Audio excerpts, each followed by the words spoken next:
Goldman Sachs, the most important investment bank in America, just released a note to their institutional investors letting them know what's going to happen in September.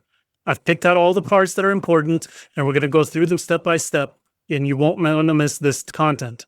Also, at the end of this video, we're going to cover some stocks that are going to be safe from this issue. If you like this content, subscribe, leave a comment below, and like this video. Let's get right into it. The first thing we need to look at is the global news pulse. It's basically the sentiment of the market. Is it good? Is it bad? Are there a lot of people afraid of putting their money in? And if we look closely at this chart, this line right here symbolizes these months, showing that there is a strong, good sentiment in the market. Nobody's afraid of putting their money in right now.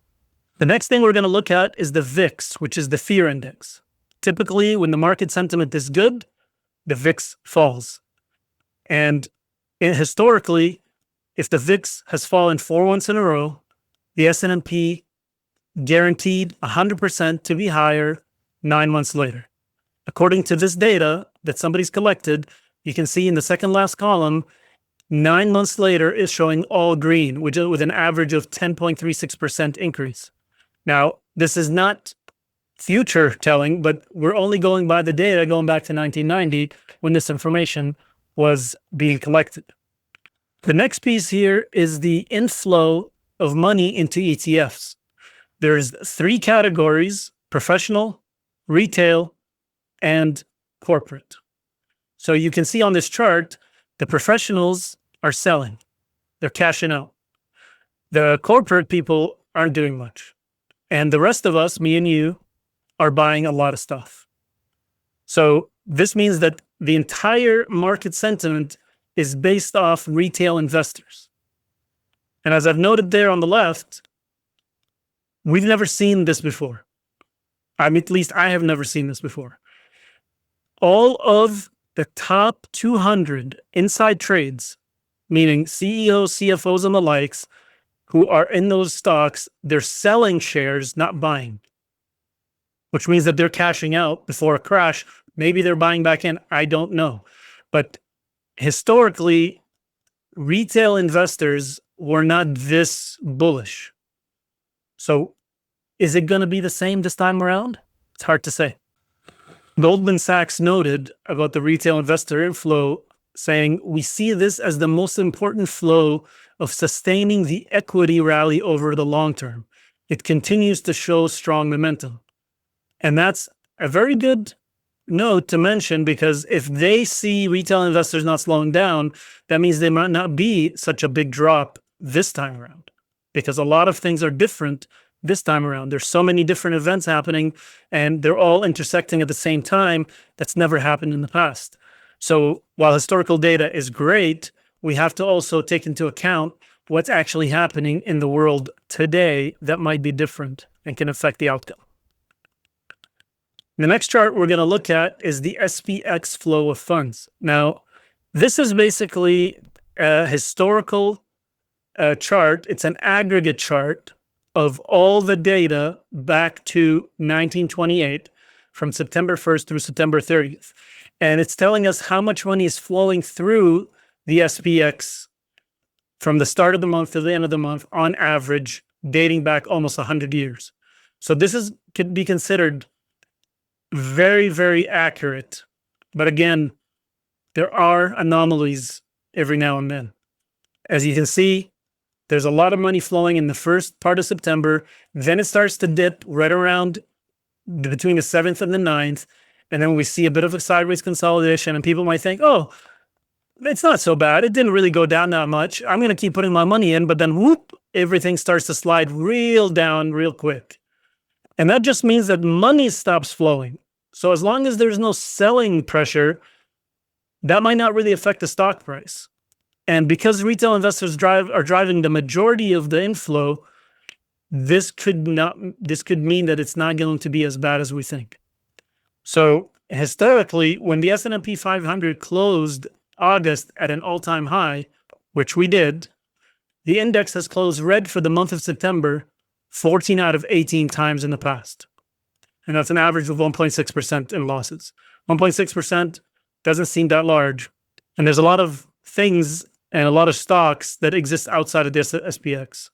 So I wouldn't count those in. The last thing we're going to look at is the algo funds. And for those who don't know what an algo fund is, it's algorithm funds. It's basically these automated investment funds that always put more money in as long as the sentiment is good and the price keeps going up. And right now we're seeing the algo funds are 100% in. They are not afraid. They're just pumping money in. And this is between, August and September of 2025, sorry. And we're seeing that this is telling us algo funds are not stopping. So take it as you will. Now that we covered all of that, we're going to talk about a few different stocks that are not really affected as much, some things that we've seen growing in the past little while. So let's take a look at those and get right into that. First up, we're going to look at Royalty Corp, and that's Gold Royalty Corp, or GROY. And this this company has done really well. As gold price has gone up and their production has moved up, we've seen a huge uptake from right around July till where we're at today. It's about a 50% upside.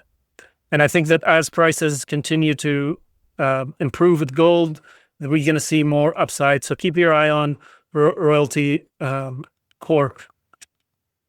The next one on our list is energy, and these next two are going to be some of the best ones I'm looking at for nuclear energy. I'm pretty bullish on nuclear energy. As you can see, we're trading over the 20-day moving average, and I think that this stock only has upside from here, even further.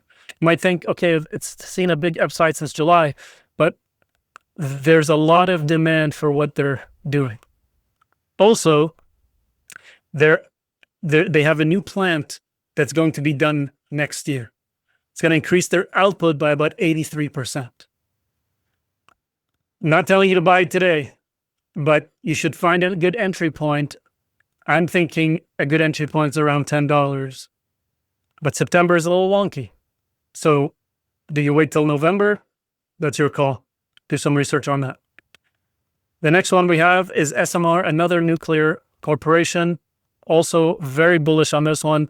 This one has dropped below its 50-day moving average, and we're going to see some consolidation sideways here until we get to the next earnings call, I believe.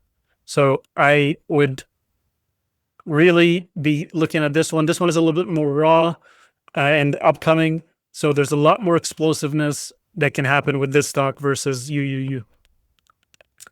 One of the other ones I looked at was MIR, and this one is poised for a breakout.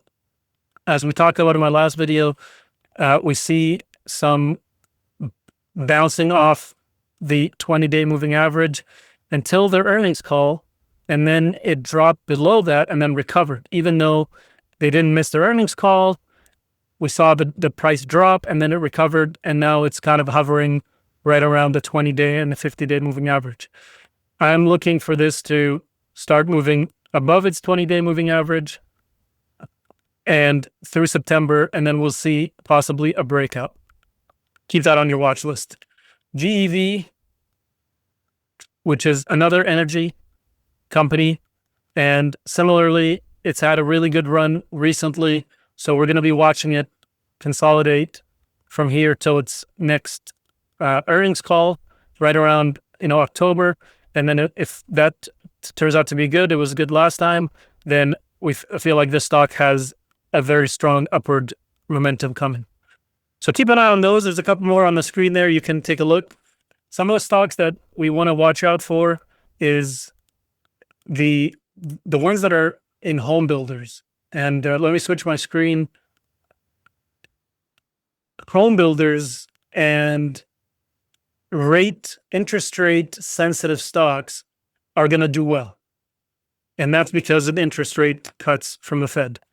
It's a very good idea to take a look at heat maps. If you've never seen one of these, it's important that you keep an eye on how the different sectors are changing.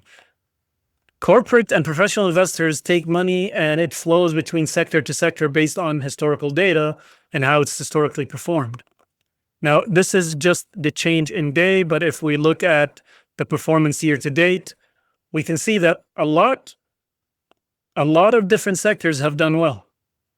The technology, electronics, and we talk about a little bit about the retail side. The finance is doing really well this year. Health and technology, most of it or half of it has done really well. Consumer, non-durable, we've seen some really big numbers in some of these, but a lot of the other ones have seen downturn.